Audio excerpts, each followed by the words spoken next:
누가복음 1장 18절부터 20절까지. 시작. 사가랴가 천사에게 이르되 내가 이것을 어떻게 알려? 내가 늙고 아내도 나이가 많은. 천사가 대답하여 이르되 나는 하나님 앞에 서 있는 가브리엘이라. 이 좋은 소식을 전하여 내게 말하라고 보내심을 받았노라. 보라, 이 일이 되는 날까지 내가 말 못하는 자가 되어 능히 말을 못하리니 이는 내가 내 말을 믿지 아니하니거니와 때가 이르면 내 말이 이루어지리라 하더라. 네. 누가복음을 하고 있는데 어느 형제님이 첫 강의 듣고 말씀하시더라고요. 누가가 의사라고 그랬잖아요. 누가가 의사인데 자기가 말씀 듣는 중에 깨달은 것이 의사 누가가 영을 치료하는 의사구나, 영적 병을 치료하는 의사구나, 이런 속뜻이 있을 거라는 깨달음을 받았다라는 거예요. 그래서 그러냐고 듣고 보니까 그러네요. 저도. 그분이 누가가 실질적으로 의사가 아니라는 얘기는 아니고 실제적으로 의사라고 했다 할지라도 그런 사람을 통해서 영적 치료를 하는 의사일 것이다. 그걸 하나님이 표현하고 싶었을 것이다. 그런 깨달음을 얻었다라는 거죠. 그와 같이 우리가 말씀을 이렇게 서로 듣고 함께 나누다 보면은 저 혼자 깨달은 것만 있는 게 아니고 듣는 사람은 또 다른 깨달음이 계속 있어지는 거죠. 그래서 이렇게 만나서 코이노니아를 하는 것이 유익하다고 생각해요. 유튜브로 듣는 것도 좋지만 만나서 실질적으로 이야기를 나누고 그러다 보면은 미처 내가 알지 못했던 부분도 다른 분들을 통해서 알게 되고 서로 유익이 되는 것 같아요. 그래서 은혜가 더 증폭이 되어지는 것 같아요. 그래서 될 수 있으면 이렇게 나와서 함께 하는 게 좋습니다. 그러니까 오늘 말씀을 보시면요, 18절에 보시면 사가랴가 천사에게 이르되 내가 이것을 어떻게 알리오 그랬습니다. 내가 이것을 어떻게 알리오? 이것이 뭐예요? 그 전에 이제 천사가 사가랴에게 와서 아들을 낳게 해주겠다라고 하는 그 이야기였죠. 거기에 대해서 내가 어떻게 알리오? 질문을 한 거 아닙니까? 그 질문 어떻게 알리오가 카타티라고 되어 있어요. 원어를 보면 카타티. 무슨 말씀이냐면 어떻게 알지요? 단순하게 그렇게 여쭌 게 아니고 무엇에 의하여 내가 알 수 있죠? 이런 질문이에요. 그러니까 어떤 증거가 있습니까? 이런 말씀이라고요. 더 쉽게 말하면은 내가 알 수 있게 증거를 내세요. 그런 얘기예요. 나이가 많이 먹어서 아들을 낳을 수 없을 텐데 어떻게 낳을 수 있습니까? 증거를 주세요. 이런 뜻이에요. 근데 이 질문은요, 항상 기본이에요. 질문이 없으면 안 돼요. 질문이 없으면. 예수님도 질문을 통해서 진리를 다 흘려줬거든요. 니고데모가 어떻게 하면은 거듭날 수 있냐, 그런 질문도 했을 때 주님은 제자들이 질문했을 때 하나도 빼놓지 않고 대답을 해주셨어요. 너 왜 귀찮게 질문하니? 이런 말 한 번도 안 하셨어요. 그러니까 그 질문은 물론 선배나 사람에게 할 수도 있지만 내 안에서 주님 앞에 여쭙는 거예요. 그러면 사람을 통해서 알려주기도 하고요. 또 생각을 통해서 알려주기도 해요. 반드시 알려주셔요. 그러니까 질문을 안 하면 안 되는 거예요. 발전이 없어요. 질문은 가장 기본적이라는 거죠. 그래서 무엇에 대한 질문이었을까? 자기가 나이가 많아요. 나이가 많은 그 사가랴에게 아들을 낳게 하고 엘리야의 그 사역을 맡기겠다고 하는 약속을 믿지 못한 거죠. 믿지 못했어요. 그러니까 믿지 못하기 때문에 질문이 나오는 거예요. 믿으면 질문이 나갈 필요 없잖아요. 그래서 우리가 질문한다고 하는 것은요, 믿지 못한다는 의미도 돼요. 그런데 질문이 없는 사람은요, 믿지 않는다라고 말하기도 못해요. 그 사람에게는. 의문이 생기는 것을 믿지 못한다고 하는 건데, 질문 자체가 없는 사람은 아무 생각 없는 거예요. 그럼 믿는 것도 안 믿는 것도 아니야. 그것은 안 믿는 것보다 더 못한 거예요. 그것은 아예 거기에 관심이 없는 거예요. 예. 그러니까 관심이 있어야 너 믿음이 없다라는 말을 듣죠. 믿음이 없다라는 말을 들어야 됩니다. 우리는 믿음이 없어요. 근데 믿음이 있는 척하면 안 된다니까. 예. 그러니까 천사는 그걸 보고 싶은 거예요. 사가랴의 그 태도를 보고 싶은 거예요. 그래야 그 다음 진전이 나가죠. 질문이 있어야 그 다음에 알려주는 게 있죠. 그래서 우리는 아는 척 하면 안 돼요. 너무 그 질문을 안 하면 안 된다고. 그런데요, 이제 사가랴가 계속 이야기를 합니다. 내가 늙고 아내도 나이가 많았다 이렇게 표현하시면서 내가 그러니 어떻게 믿을 수 있습니까? 증거를 대세요. 이런 의미였죠. 그런데 사가랴가 이때 나이가 몇 살쯤이라고 생각하세요? 늙었다고 했는데. 여기서 나이에 대해서는 분명치 않아요. 분명치 않지만은 우리가 추정할 수 있는 방법이 있어요. 사가랴는 제사장이죠. 제사장은요, 은퇴 나이가 있어요. 정해져 있어요. 50이에요. 50. 30세에 시작을 해서 50세에 마치는 거거든요. 그러니까 예수님도 사역을 할 때 30세쯤 되더라 그러잖아요. 그러니까 이 30세는 제사장이 되는 그 나이예요. 그리고 50세에 마치는 거거든요. 그러니까 사가랴는 지금 아직 마치지 않았으니까 50 가까이 됐다는 얘기죠. 나이 많이 먹었다고 했으니까 50 다 된 거죠. 네. 그런 의미예요. 그러면 실질적으로 50이면은 나이가 그렇게 많은 건 아니거든요. 그렇잖아요. 이 당시에도 다 7, 80세는 살았을 그런 때잖아요. 그러니까 나이 많았다라고 하나님이 이렇게 표기를 하는 원인이 있다고요. 이유가 있다고요. 정말 나이가 많아서 많은 게 아니고, 사가랴가 어떤 상태냐면은, 나이 많다라고 하는 것은요, 제사장직이 끝날 때를 이야기하는 거거든요. 그래서 예수님에게도 당신 50도 안 된 주제에 그런 말 들어봤죠. 바리새인들이 그랬다고요. 50도 안 됐는데 아브라함보다 먼저 있다고 그랬으니까. 그런 말씀이에요. 그러니까 50도라고 했을 때는 제사장 그 완숙한 단계, 제사장의 끝을 은퇴 나이 정도 되면은 진리에 대해서 완숙하다 이거예요. 그걸 표현하고 싶은 거예요. 그러니까 이렇게 오래 되어야, 제사장직을 거의 끝날 때쯤 되어야 아들 낳을 수 있는 거예요.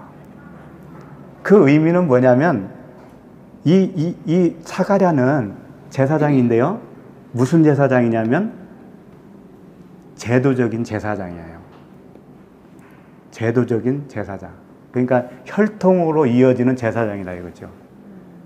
영적 제사장이 아니라 겉에 표면적으로 나타나는 제사장이라는 거죠. 그러면 그 표면적인 제사장의 나이가 끝나면 이면적인 제사장으로 넘어간다라고 하는 거예요. 이면적인 제사장으로 넘어가야 진짜 제사장이에요. 넘어가면 무슨 말씀을 듣냐면, 너희는 택하신 족속이요 왕 같은 제사장이다. 그 왕 같은 제사장은 제도로 세운 거 아닙니다. 사람이 세운 게 아니에요. 이것은 전적으로 하나님만 세울 수 있는 제사장이잖아요. 사가랴는 레위 족속이기 때문에 그냥 이어서 되는 거였어요. 즉 그 제도적으로. 그러니까 이것은 제도적으로 영적과 관계없이 되는 거예요. 혈족이기 때문에. 그게 표면적인 유대인이에요. 그러니까 오늘 말씀은 어떤 말씀이냐면 표면적인 제사장이 이면적인 제사장으로 가는 그 여정을 설명하고 있는 그런 부분이에요. 그러니까 앞으로 이어지는 말씀마다 그걸 설명을 하고 있는 거예요. 어떻게 이면적인 제사장으로 가는가를 보여주고 있는 그런 말씀이에요. 그래서 이제 다시 한번 보세요. 18절. 내가 늙고 아내도 나이가 많으니이다. 늙었다는 의미를 말씀드렸어요. 이제 율법에서 은혜의 복음으로 들어가야 된다고 하는 거예요. 겉에서 안으로 들어가야 된다는 것이고요. 밖에서 속으로, 밖에서 안으로 들어가는 거예요. 그게 하나님이 우리에게 최종적인 그 창조의 완성이에요. 근데 그걸 우리가 모르고 그냥 가잖아요. 그러면 겉에서 머무를 수가 있습니다. 겉에서. 가난에 못 들어가고 머물 수가 있어요. 그래서 이 성경에는 나이가 많아서 아들 낳는 사람들이 자주 등장을 하죠. 그 셈이 몇 살에 아들을 낳은 걸로 나오냐면 70세에 70세인가요? 100세. 셈은 100세에 낳았어요. 그 다음에 데라가 70세에 아들을 낳았고 아브라함이 100세에 낳았어요. 그러니까 100세, 70세, 100세 이건 숫자의 어떤 의미를 담고 있는 거잖아요. 이미 설명해 드렸어요. 주일날. 그래서 이게 단지 사람이 아이를 낳을 수 없는 나이까지 끌고 갔다가 아들을 기적적으로 낳는 하나님의 능력을 보여주고 싶어서 그런 게 아니라 이렇게 육적으로 나이가 차야 영적인 아들을 낳을 수 있다. 그런 의미예요. 예. 그래서 히브리서 5장 12절에 보면 한번 볼까요? 뭐 안 봐도 되는데 찾지 마시고요. 어르신은 가만히 계셔요. 제가 읽어드릴게. 히브리서 5장 12절. 때가 오래되었으므로 이 말씀도요. 때가 오래되었다는 것을 이제 이런 의미로 받아들이면 좋아요. 이제 육적인 시대가 끝나가는 거예요. 영적으로 넘어가는 거예요. 이제 진짜로. 때가 오래되었으므로 너희가 마땅히 선생이 되었을 터인데 너희가 다시 하나님의 말씀의 초보에 대하여 이 초보는 뭐냐면 율법 아래에 있는 시대를 얘기하는 거예요. 표면적 유대인, 표면적 제사장. 그 초보에 의하여 누구에게서 가르침을 받아야 할 처지이니 단단한 음식은 못 먹고 젖이나 먹어야 할 자가 되었도다. 단단한 음식은 뭐냐면 영적 음식이에요. 이 어린아이가 먹을 젖은 율법이에요, 그게. 사람은 거꾸로 생각해. 율법이 더 단단한 음식인 줄 알아. 절대 안 그래요. 그러니까 말씀의 초보는 율법 아래에 있을 때에 그 초등학문이라고 하잖아요. 초등학문. 그래서 몽학 선생한테 배운다고 그러잖아요. 그 시대를 얘기하는 거예요. 그 시대, 배우는 시대. 그래서 말씀의 초보에서 장성한 자로 넘어가야 장성한 자는 연단을 받아서 죽은 자기를 발견하고요. 은혜의 복음으로 살아가는 그런 자를 얘기하는 거예요. 그러니까 연단이 있어요. 장성한 자로 넘어가려면 우리에게 연단이 있는 거예요. 그 연단을 꼭 육적 연단으로만 생각할 필요는 없어요. 내 마음의 연단도 정말 그거 힘든 거거든요. 그 연단을 과정을 통해서 영적인 장성한 자로 키워가시는 거예요, 하나님이. 13절 보시면 히브리서 5장 13절 보시면 이는 젖을 먹는 자마다 어린아이니 의의 말씀을 경험하지 못한 자요. 이 의의 말씀이 뭐냐면 율법 안에 있는 은혜의 복음을 말하는 거예요. 은혜의 복음을 발견하지 못한 거예요. 깨닫지 못한 거예요. 그래서 눈이 멀어 있는 거죠. 겉의 것만 보는 거죠. 그래서 단단한 음식은 14절 단단한 음식은 장성한 자의 것이니 그러죠? 이 단단한 음식은 뭐라고 그랬어요? 영의 예? 복음, 진리 복음. 장성한 자의 것이니 그들은 지각을 사용함으로 연단을 받아 선악을 분별하는 자들이니라. 그래서 이 선악 분별은 드디어 율법적인 선악 구분이 아니고 진리적인 선악 구분으로 바꿔지는 거예요. 야, 이것은 아직 비진리구나. 이것이 진리구나. 그렇게 선악 분리가 일어나는 거죠. 그렇게 분별력이 생기는 거예요. 그 전에는 뭘 가지고 분별을 하냐면은 율법의 잣대로, 도덕적인 윤리적인 잣대로 선, 악을 구분하고 있지요. 그게 초보예요, 그게. 그게 초보라고요. 그래서 이제 그렇게 되면은 율법 초등학문에서 몽화 선생한테 배우게 되면 결국은 어떻게 결론이 나냐면, 아, 나에게는 생명이 없었구나. 내가 했던 모든 것들이 나의 열심이었구나. 나의 의였구나. 이걸 발견하잖아요. 그게 발견하는 순간 새 생명이 되는 거예요. 발견하고 하는 말은요, 달라요. 발견하지 못했을 때 하는 얘기와 말이 달라진다니까요. 그래서 나오는 그 새 말이 새 방언이고, 그게 아들남이에요, 그게. 네. 그때까지 가는 거고요. 아들 낳기 시작을 하면 정말 아들 낳을 때까지가 또 가는 거예요. 정말 아들 낳는 건 뭐라고 그랬어요? 정말 전도해서 누군가가 그 복음을 듣고 그렇게 세워지는 걸 말하는 거라겠죠. 예. 그 이전에는 말부터 달라져요. 예. 그렇게 되는 거죠. 그래서 이제 제사장은요, 50세에 은퇴를 해요.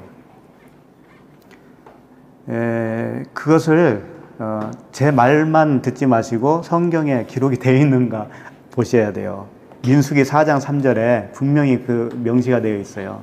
민수기 4장 3절에 민수기 4장 3절 곧 30세 이상으로 50세까지 회막의 일을 하기 위하여 그 역사에 참가할 만한 모든 자를 계수하라. 이렇게 명시가 되어 있어요. 30세 시작해서 50세에 마치는 겁니다. 그래서 50은 되어야 깨달았다 이거예요. 그래서 오래됐다, 나이가 많았다 이렇게 표현하는 겁니다. 그래서 아까도 말씀드렸지만 요한복음 8장 57절에 유대인들이 이르되 내가 아직 50세도 못 되었는데 아브라함을 보았느냐? 예수님에게 그렇게 하신 거예요. 그러니까 이 대목을 누군가는 예수님이 고생을 해서 밥도 제대로 못 잡수셔서 너무 빨리 늙었다 이거예요. 그래서 30세 젊은이가 50세로 보였다는 거지. 이게 표면적인 유대인이에요. 이렇게 보는 게.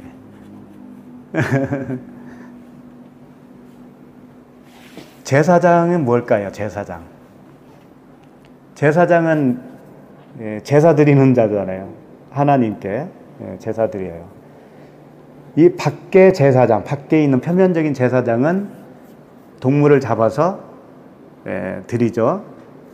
드리는데 누구에게 드리냐면 역시 밖에 계신 하나님께 드려요.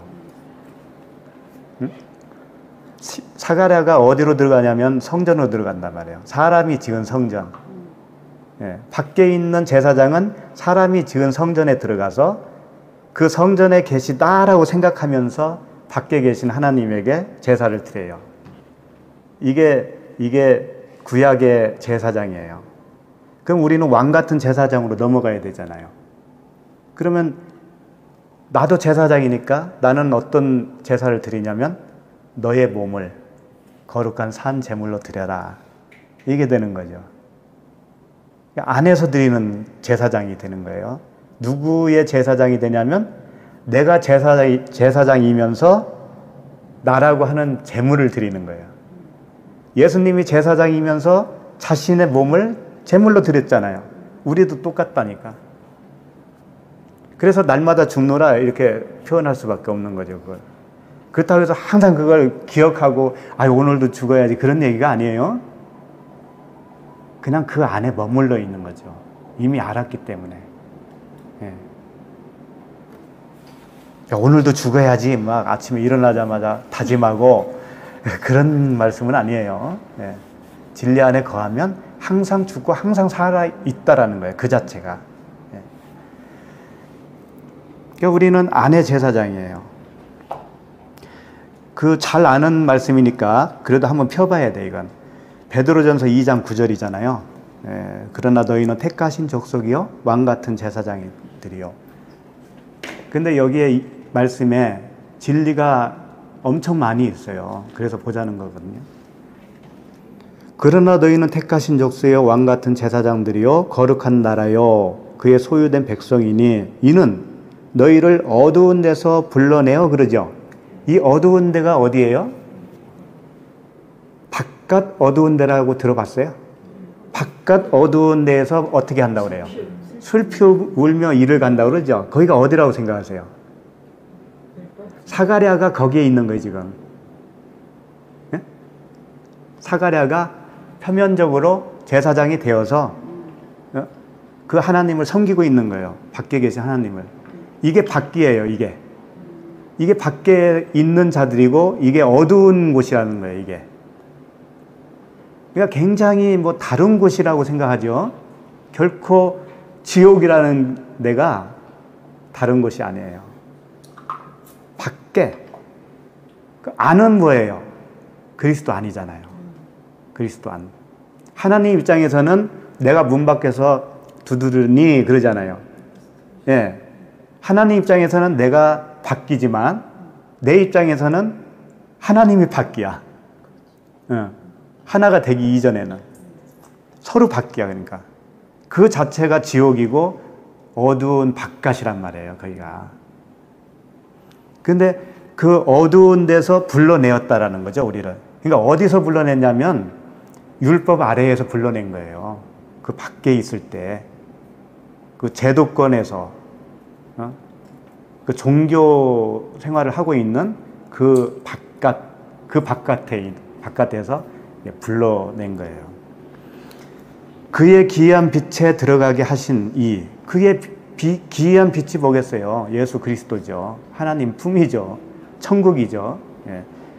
거기로 들어가게 하신 이의 아름다운 덕을 선전하게 하려 하심이라. 그래서 바깥 어두운 곳이 멀리 있는 게 아니고요. 우리하고 관계없는 데가 아니고 바로 그 이전에 내가 살고 있었던 곳이 바깥이었었어요. 네. 그런데 바깥에서 살고 있는 사람들이 너무나 많아요. 그래서 안타까운 거지.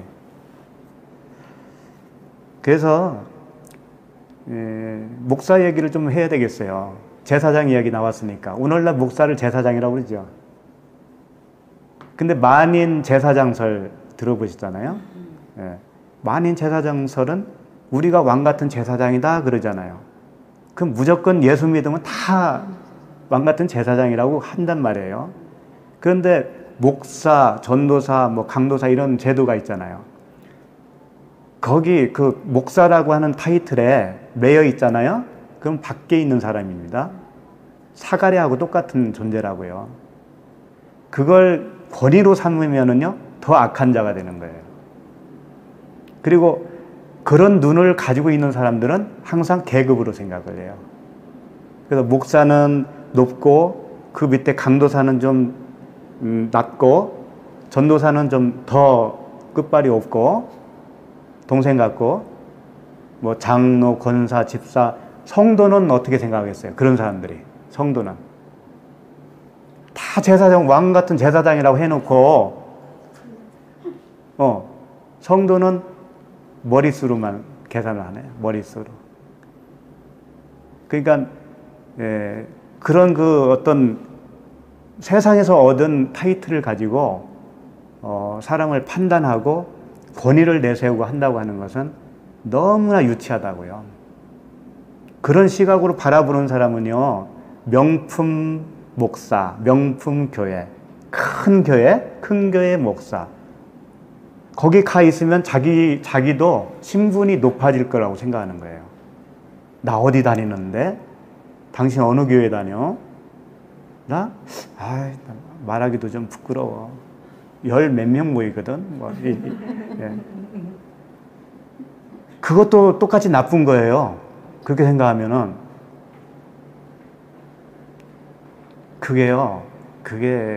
그걸 이렇게 탈피한다는 게 쉽지 않아요, 진짜. 쉽지 않아요. 저는 이제 전도사로 계속 머물고 있는 이유 중에 하나가 그런 시각으로 보는 사람은 못 들어와요. 예? 그래서 그걸 미연에 방지하고 싶은 거예요, 저는. 계속 유지하고 싶은 거예요, 그래서. 아, 그래? 끝발이 좀 낮은 사람이야? 그러면서, 거기 가면 나 창피하다. 목사가 있는 교회를 가야 정상이지. 이런 생각을 하고 있다면 그분들은 안 오실 거 아니에요. 그러니까 편하지.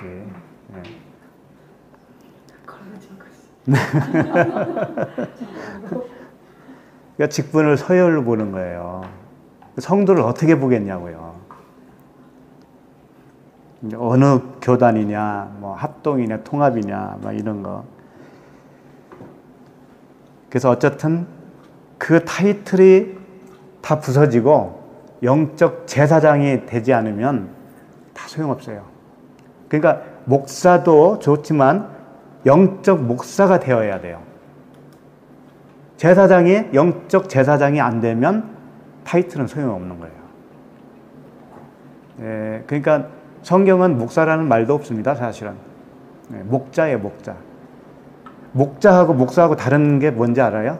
목사는 만들어낸 겁니다. 나는 선한 목자니 할 때 그 목자는 포이메이라고 하는 단어예요. 나는 선한 목자. 목자가 뭐예요? 양치는 자잖아요, 양치는 자.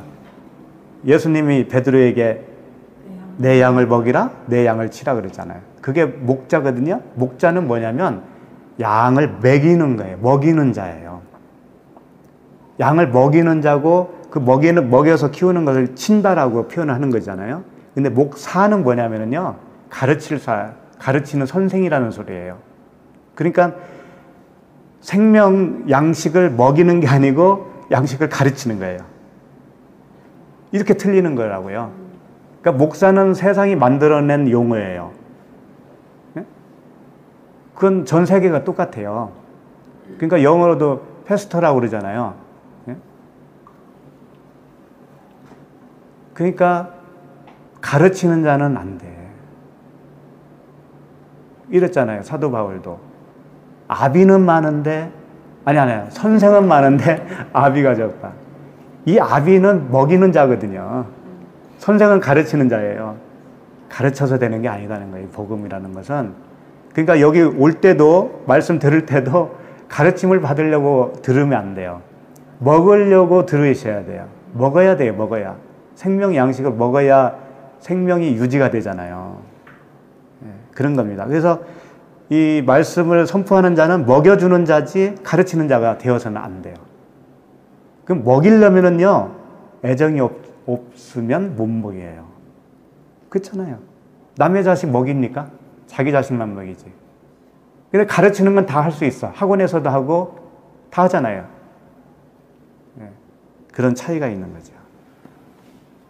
그런데 특색이 그 목자가 되려면 어떻게 되냐면, 목자는 예수님이 표상이잖아요. 예수님이 어떻게 목양을 했어요? 몇 명이나 목양했어요? 12명이죠.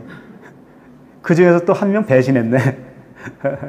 근데요, 12명이라는 게 뭐 어떤 숫자적인 얘기를 하자는 얘기 아니고, 그 12명, 그 아들을 먹이기 위해서 자기가 죽었습니다. 죽어야 먹일 수 있는 자가 목자라는 거예요. 죽어야. 죽지 않으면 먹일 수가 없어요. 그냥 가르칠 수는 있어요, 그건. 그런 차이가 나는 거예요. 그러니까 내가 십자가에서 주님과 함께 십자가를 통과해야 돼요, 분명히. 그 흔적이 있어야 됩니다. 그래야 먹일 수 있는 자가 되는 거예요, 그게. 자, 그래서 혈통으로 세워진 그 사가랴 제사장, 이 제사장을 오늘날로 말하면 세상 제도, 신학교에서 공부하고 교단에서 안수를 하잖아요. 그렇게 해서 세워놓은 목사가 있다면 이제 그 내적인 목사로 가야 되는 여정이 있는 거예요. 그 여정을 밟지 않으면 그냥 가르치는 선생에 불과한 거예요. 예. 그 여정인데 일단은요, 그 여정을 참 이렇게 알아듣기 위해서는 다른 부분을 좀 먼저 봤으면 좋겠습니다. 누가복음이에요. 같은 누가복음에 4장 25절 한번 펴보시죠.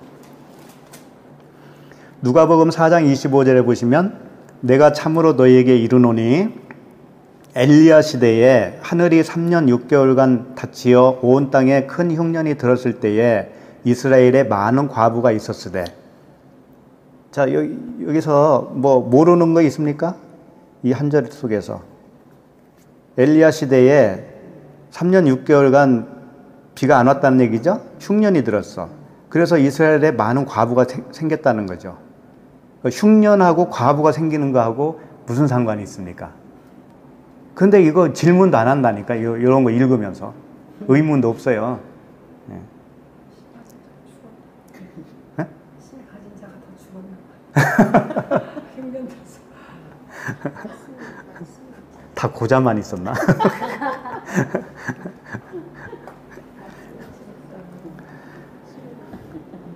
엘리야 시대의 하늘이 3년 6개월간 닫혔다는 거죠. 3년 6개월은요 3.5죠. 3년 반이죠. 3년 반. 지난주에 제가 말씀드렸죠. 3년 반. 그걸 얘기하는 거예요. 전 3년 반. 그러면 이게 뭐냐면 큰 흉년이 들었다, 비가 그쳤다라는 거죠. 비가 그쳤다는 얘기는 뭐냐면 그거보다도 먼저 과부를 먼저 보는 게 좋아요. 과부는 남편이 없는 게 과부죠.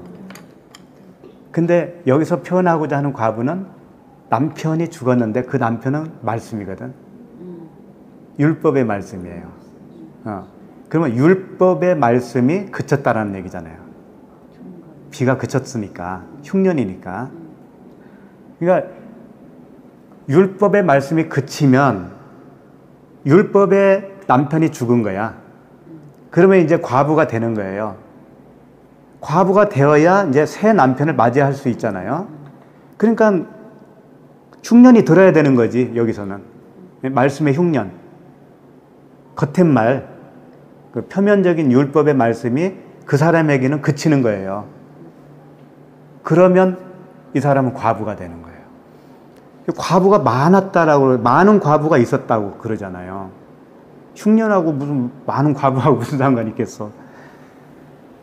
그러니까는 3년 6개월은요, 과부가 되는 기간을 얘기하는 거예요. 네? 율법의 말씀이 그치는 기간이에요. 그러면 이 사람은 복음을 온전히 받아들일 준비가 되었고, 비로소 새 남편을, 그리스도를 맞이해서 아들을 낳을 수 있는 그런 상태가 되어 있는 거예요. 그게 3.5개월, 3.5년이에요. 3년 반. 후 3년 반은 뭐냐면 주님과 하나가 되어서 결혼해서 3년 반. 그때는 아들 낳는 기간이에요. 신랑과 결혼을 해서, 새 신랑과 결혼을 해서 아들 낳는 기간. 그러면서 26절에 계속 이어서 말씀하십니다. 누가복음 4장 26절. 엘리야가 그중 한 사람에게도 보내심을 받지 않고, 많은 과부들이 있었는데 그 중에 한 사람에게도 보내심을 받지 않고 오직 시돈 땅에 있는 사렙다의 한 과부에게 뿐이었으며. 자, 사렙다는요 사르밧 과부예요. 사르밧. 사렙다, 사르밧. 그 지역 이름이에요. 근데 그 뜻이 뭐냐면 재련한다, 그런 뜻이에요. 재련소 아세요? 네. 거기다가 막 쇠를 갖다 놓고 재련을 하면은 다 빠지잖아요. 불순물이 빠지고 순수하게 쇠만 남잖아요. 그와 같이 사르밧 과부는 재련을 당한 것이에요. 네. 그런데 사르밧이라는 이 지역은 이방인들이 사는 곳이거든요. 그러니까 이스라엘에 많은 과부가 있었는데 이방인 과부에게만 보냄을 받았다 이거예요. 그게 무슨 뜻일까요? 그러니까 이걸 말씀하고 싶은 거예요. 유대인과 이방인이 항상 공존하잖아요. 그것은 무엇을 말씀하고 싶은 거냐면 유대인은 표면적인 말씀이에요. 이방인은 내면적인, 이면적인 말씀이에요. 표면적인 유대인과 이면적 유대인을 유대인과 이방인 이렇게 표현하고 싶은 거예요. 그러니까 사렙다 과부라고 하는 이방인 과부는 진짜 이방인의 과부야. 진짜 씨를 받을 수 있는 과부예요. 그러니까 그 사람한테만 보냈다라는 거예요, 하나님이. 가서 뭘 했냐면 뭐 다 내용 아시겠죠? 그 과부가 먹을 게 없어가지고 밀가루로 마지막 떡을 만들어서 아들 하나 주고 자기 먹고 죽으려고 그랬다고 했잖아요. 그게 다 복음의 말씀입니다. 먹고 죽어야 되는 거예요. 그래서 나중에 죽어요. 그 아들이 죽는다고. 그 아들이 죽는 아들을 엘리사가 살리잖아요. 다 우리 죽고 사는 문제를 다 표현하고 싶은 거지. 그래서 엘리야가 가니까 그렇게 나머지 그거 하나 남은 거 가지고 먹고 죽겠다고 그러면 그래, 그럼 너희도 그렇게 해. 그렇게 하라고 했어요, 엘리야가. 말리지 않았다니까. 그렇게 해라. 그런데 먼저 나한테 떡 하나만 줄래? 이런 거예요. 그래서 과부가 떡을 하나 줬다고요. 그래서 엘리사가 그걸 먹으니까 어떻게 했냐면 그 집에 떡반죽 그릇에 떡이 떨어지지 않아. 밀가루가 떨어지지 않아. 기름병에 기름이 마르지 않아. 그래서 옛날 그 대표 기도할 때 아니면 신방 가가지고 이 집에 떡반죽 그릇에 떡이 떨어지지 않게 하시고 기름병에 기름이 마르지 않게 해주세요. 그런 기도 많이 했잖아요. 뭔지도 모르고. 그러니까 먹을 것 떨어지지 않고 잘 먹고 잘 살게 해달라 그런 얘기였죠. 그 당시에는. 그러니까 이 과부는 항상 그런 면으로 하나님은 표현하고 싶은 거예요. 네. 그 다음에 누가복음 4장 27절이에요. 그 다음 절은 뭐냐면 또 선지자 엘리사 때에 이스라엘에 많은 나병 환자가 또 있었으되 이스라엘에 많은 나병 환자가 있었다는 거예요. 그 중에 한 사람도 깨끗함을 얻지 못하고 오직 수리아 사람 나아만 뿐이었느니라. 수리아 사람이 또 이방인이네. 이스라엘에 많은 문둥병자가 있어요. 문둥병자는 살이 떨어져 나가도 감각이 없는 거죠. 그렇죠? 그러니까 영적으로 그냥 병든 자예요, 다. 그런데 이방인 수리아 사람 나아만 한테만 보냄을 받았대요. 이사야가. 그래가지고 가서 고침을 받은 거예요. 고쳐졌어요. 이게 뭐겠어요, 다. 이방인이 되어야 구원받는다가 되겠죠. 이방인이 되어야. 그러면 이방인이 되었다라는 건 뭐냐면요. 그 당시 이방인은 하나님이 계시지 않은 거예요. 하나님이 그들과는 함께 하지 않는 거예요. 그 당시 이방인은. 그러니까 나에게 적용시키면 뭐냐면 나는 구원받을 사람이 못 됐네. 구원받을 수 있는 조건이 하나도 없네. 유대인이 되어야 구원받잖아요. 근데 우리는 이방인이니까 구원받을 여건이 나에게 하나도 없는 거잖아요. 그걸 인정하는 거예요, 우리가. 당연히 나를 구원해 주겠지가 아닌 거예요. 나는 버림받은 거네, 원래. 죄와 허물로 죽었던 존재였네. 그것을 내가 하나님 앞에 정직하게 인정을 하지 않으면요, 이방인이 안 돼요. 그걸 인정을 해야 엘리사를 보내고 엘리야를 보내주시는 거예요. 그래서 그 그리스도 하나님의 그 족보에 이방인 여인들이 신심찮게 끼는 거 봤죠. 다 그걸 표현해주고 싶은 거예요. 그 룻이라고 하는 여인, 이방 여인, 또 밧세바라든가, 또 누구 있어요? 기생 나합이라든가, 또 세리, 죄인들, 예수님이 오셔가지고 세리, 죄인들, 장녀, 그분들하고 같이 먹고 마시고 그랬잖아요. 그러니까 다 이방인들한테 가잖아요. 실질적으로 이방인을 좋아한다는 얘기가 아니라 내가 이방인이구나 라고 여기면 그때 주님이 찾아오신다는 얘기죠. 예. 그래서 일단 우리는 이방인이 되어야 된다. 내가 구원의 약속과 소망이 없었던 존재였구나. 이렇게 우리는 고백하는 사람들이잖아요. 그렇죠? 예. 이렇게 고백하는 것이 십자가의 죽음입니다. 그게 십자가를 통과하는 거예요. 그게. 그럼 날마다 죽은 것이 되는 거예요. 그러면 날마다 산 거예요. 그 고백 때문에 산 거예요.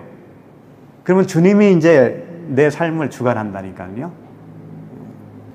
자, 누가복음 1장 19절로 다시 돌아가시겠습니다. 돌아가신다고 하니까 좀 이상하다. 우리는 다 돌아가야지. 19절 다시 보시면 천사가 대답하여 이르되 나는 하나님 앞에 서 있는 가브리엘이라 이 좋은 소식을 전하여 내게 말하라고 보내심을 받았노라.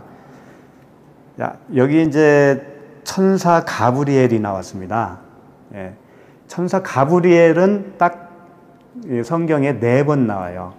다니엘서에 2번, 이 누가복음에 2번 나와요.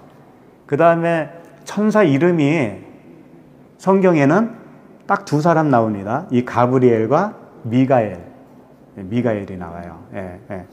이제 근데 천사가 참 많은데 왜 하필이면 딱 2사람만 등장하냐 이거지. 예.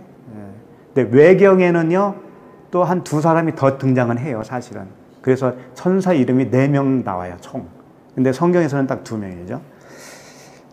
이 천사라고 하는 것은 앙겔로스라고 했잖아요. 보냄을 받은 자, 대언자, 뭐 그런 뜻이에요. 그래서 사람이라고 해도 되는 거예요. 천사라는 어떤 존재가 있는 게 아니고. 그런데 여기 사가랴에게 나타난 이 천사는 미가엘이라고 하는 이름을 딱 붙여서 나타났단 말이에요. 그래서 이게 정말 사람이라고 할 수 있느냐라고 하는 거죠. 그래서 이제 그런 그 힌트를 이 2절에서도 말씀하고 있어요. 누가복음 1장 19절, 방금 읽은 9절에서 보면은 천사가 대답하여 이르되 나는 하나님 앞에 서 있는 가브리엘이다 이랬단 말이에요. 하나님 앞에 서 있다라고 하는 게 힌트예요. 우리가 그냥 이미지로 생각하면 하나님이 계시고 그 앞에 천사가 있다라는 말씀이잖아요. 근데 이걸 원어로 보면 조금 달라져요. 이 뭐냐면은 하나님 앞에 있다. 하나님 앞에 이 앞에라고 하는 단어가 어떤 단어냐면은 하나님의 안에 있는 눈이다라고 하는 뜻이 있어요. 하나님 안에 있는 눈. 에노피온이라고 되어 있어요. 에노피온인데 N이라고 하는 단어. N 크리스토스 들어보셨죠? 그리스도 안에. N은 안에예요. 그리고 옵소라고 하는 단어와 합성어가 되어 있는 거거든요. 옵소는 옵달모스. 그러니까 눈을 얘기하는 거예요. 눈. 그러니까 하나님 안에 있는 눈이다 그런 뜻이에요. 그 하나님 안에 있는 눈으로서의 지금 미가엘이라는 얘기죠. 그게. 예. 그러면 하나님 안에 있는 눈이 뭐냐 이거예요. 그 계시록에서 이런 말씀이 있어요. 계시록 5장 6절에 보면 그냥 읽어드릴게. 내가 또 보니 보좌에 네 생물과 장로들 사이에 한 어린 양이 서 있는데 일찍이 죽임을 당한 것 같더라. 이게 누구겠어요? 그리스도 예수님이시죠? 그에게 7뿔과 7눈이 있으니 이 눈들은 온 땅에 보내심을 받은 하나님의 7 영이더라 그랬어요. 그러니까 온 땅에 보내심을 받은 7 영이래요. 그게 뭐 누구겠어요? 성령이죠. 7 영이라고 그러니까 7 뿔이라고 그러니까 7개의 뿔이 달려 있나? 눈이 7개라는 뜻인가? 그런 얘기가 아니에요. 1개, 2개 그런 얘기가 아니라고 이것은. 7이라고 하는 숫자 아시죠? 안식의 숫자잖아요. 여기 먼저 뭐라고 했냐면 일찍이 죽임을 당한 것 같더라 그러죠. 그러니까 죽음은 안식인 거예요. 예수 그리스도께서 죽었으니까 안식에 이르렀죠. 안식에 이루니까 일곱이라고 표현하는 거예요.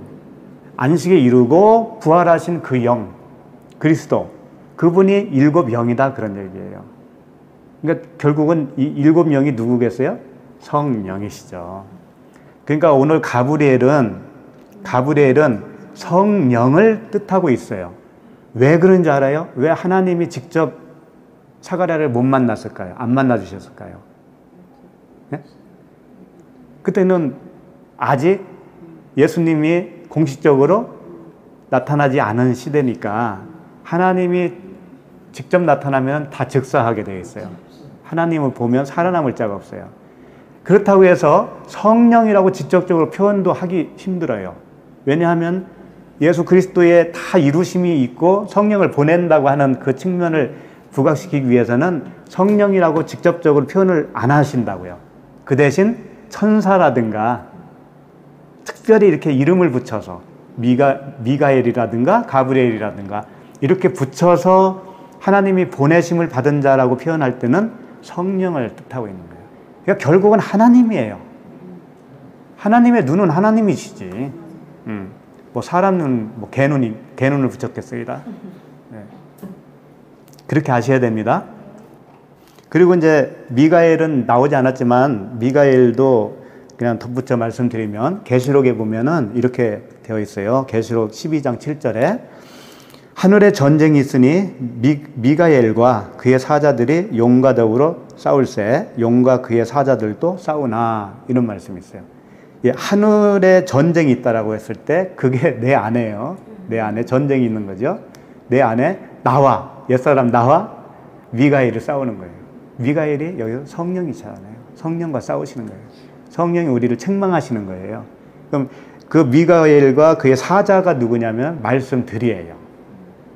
말씀들이잖아요, 이게. 네, 말씀들이 그의 사자예요. 그러니까 미카엘, 가브리엘은 성령님, 하나님이시에요. 그 자체예요.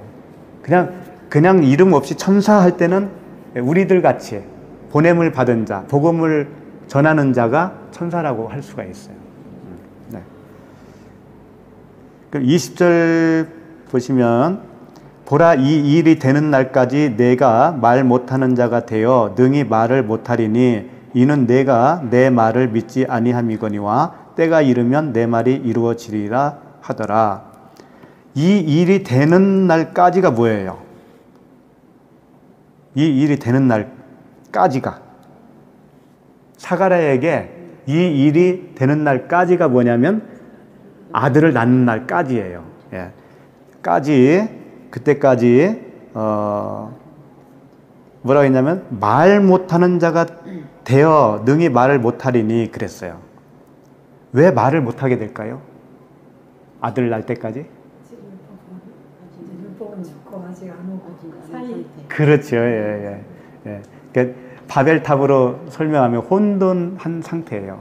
혼란 상태. 그러니까 우리들에게 적용한다면은요 이런 거예요.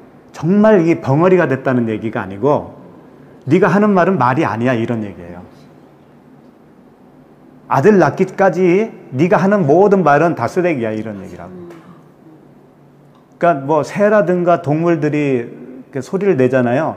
그거 소리 내죠. 근데 그들이 우리가 말이라고 안 하잖아요. 그와 같이 걔네들은 그냥 의사소통의 소리잖아요.